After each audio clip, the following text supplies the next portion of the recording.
we got a great game. One of our favorite segments, Up, Down, Sideways, to play here in this segment. We are going to give we have 7 or 8 Let's teams? see, 1, 2, 3, 4, 5, 6, 7. 7 teams. So we got 7 teams.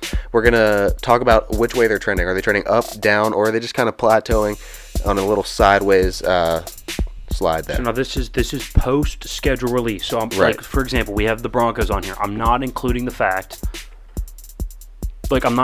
acquisition of Russell Wilson in this. This is just looking at their schedule.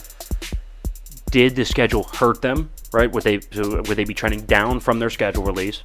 Didn't really affect them? They'd be trending sideways in the schedule regard, or are they trending up? Right? They kind of got an easy schedule, got a couple breaks depending on how their team is constructed, so on and so forth. So this is just through the lens of the schedule release. Just want to make that clear. And that is all we have for the third segment. Once we finish that up, we will be wrapping up the show. A lot of content to come next week. We'll mention that briefly here at the end once we finish everything. But first, let's go with Up, Down, Sideways. All right, so we'll start with the Steelers. Let's go with sideways. I think the quality of teams that they play during their schedule is really, really solid. But I think Mike Tomlin is going to be the better or more experienced coach in about 13 of the 17 games. Yeah. And we know that he can outcoach and really coach this team to some wins, right? He doesn't need a stud quarterback. We had Devlin Hodges, and we somehow got to, 500 that season. Mm-hmm. So Tomlin can coach these guys to some victories, and he's going to be the better coach, I think, personally, in about 13 of 17 games, indisputably in about 11 of them. Yeah.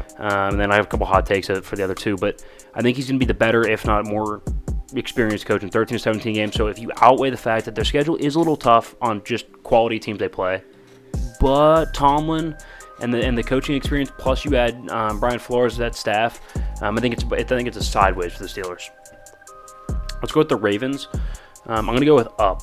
I think they play 6 of the bottom 7 teams, in my opinion. I think Jacksonville, the Jets, the Giants, Carolina, Atlanta, and I think you could make an argument for New Orleans is going to be down there as well. Oh, yeah. I do like what they've done with the receivers, and I don't mind Jameis Winston. But the line is going to be hit or miss. Alvin Kamara can sometimes, be a little injury prone. Their defense has lost some pieces. Now they do have a pass rush and a good corner. So we'll see. I think New Orleans is a team where they could either get maybe 10 wins, or you could look up and they could have 4. Yeah. Right? So I personally think it'll be closer to 4. So I have them as one of the bottom 7, 8 teams. So I think the Ravens playing 6 of the bottom 7, 8 teams, it looks pretty good for them. It does. Let's go with Seattle. I don't think this is going to be a surprise to anybody, but I think it's down, right? So week 9 on their schedule right here. So they go Arizona, Tampa Bay, bye, Vegas, the Rams, Carolina, which will be okay, Niners, Chiefs, Jets will be winnable, and then they finish with the Rams. I think maybe you might be able to beat the Jets, and you might be able to beat Carolina. I don't think there's another win in I think that's the last 10 games right there, the last 9 or 10 games. So I think that's a rough stretch to end the season. Even if they had a chance with a good first half of the season, even if they had left the door open a little bit, I think the last, 8-9 weeks are really going to slam the door shut on their season. And the Seahawks have been trending down all year. Right. I mean, all off season, really. Right. There hasn't really been a win for them yet. You go through the other teams, like we said, the Broncos, perfect example. We're not factoring in the fact that they got Russell Wilson, but at one point they were trending up and up and up when they got Russell Wilson. This is a team that hasn't trended up. If we didn't up, down, sideways on these teams throughout the offseason, for the last calendar year, I think they'd be a hard down. Exactly. They don't really have anything going in their direction, and a really tough schedule is not going to help them. It's not helping at all. No. Let's go with the Broncos. Speaking of, I think sideways right now. So I think they finish up with 6 really brutal games, against all playoff caliber teams. Let's see, do I have it? I don't even have it pulled up, but I know that the last 6 are all it's Arizona, the Rams. I think the Niners are in there.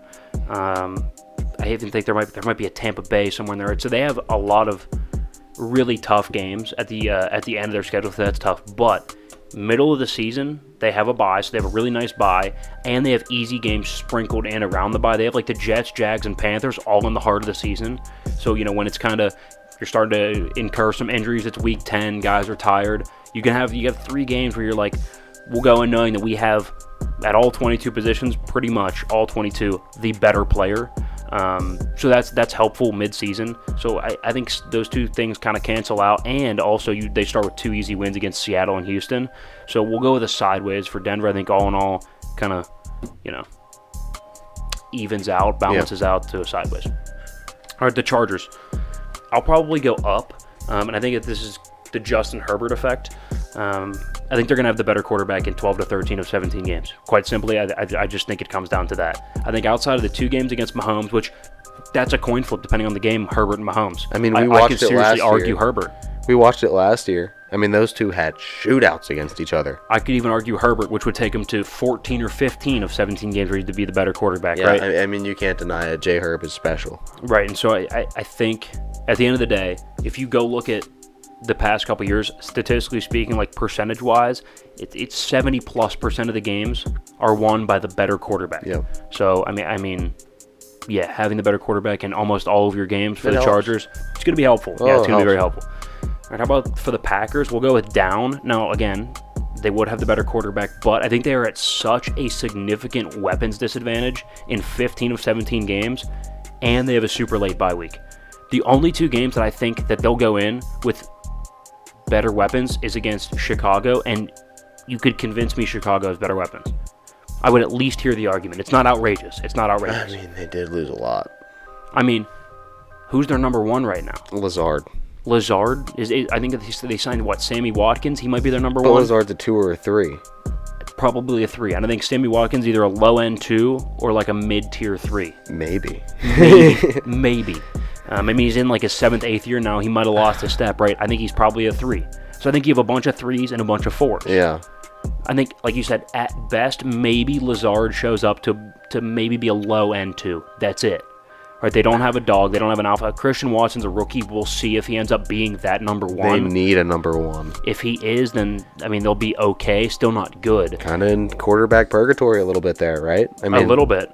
Now, granted, I will say that Aaron, with the right pieces, is good enough to propel him to the next level. Yeah.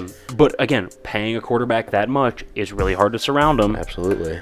They're going to go 8-9 this year and have somewhere like a mid-level draft pick. They're not bad enough to get a top quarterback and move off Aaron.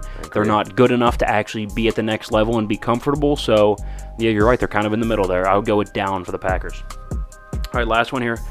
Let's go Tampa Bay. I'm going to go with up. First of all, the first 8 weeks of the season, I don't think they play a surefire playoff team. Like, I don't think they play a team where you're like, oh, they're in the playoffs, right? I'm talking the Rams, the Bills, the Broncos, probably the Bengals. Like, those are all the surefire playoff teams.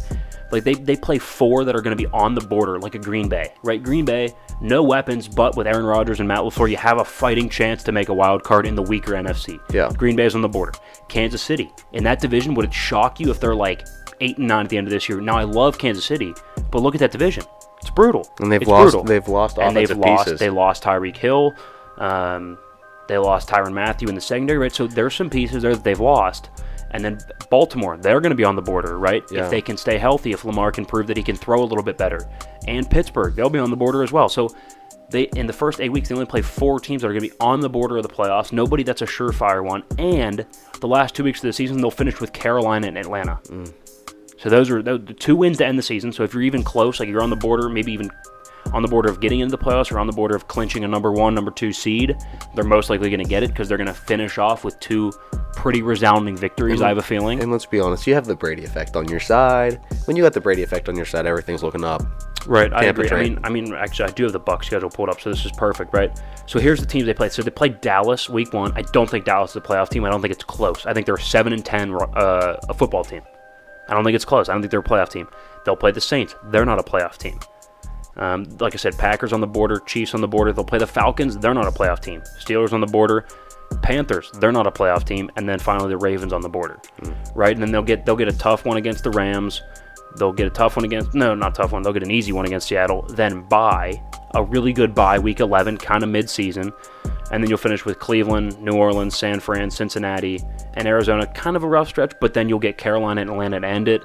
I think Tampa Bay, you'll look up probably 12-5, feels right to me. Yeah. especially with those last 2 really nice wins. You could even get to 13-4 probably. Yeah.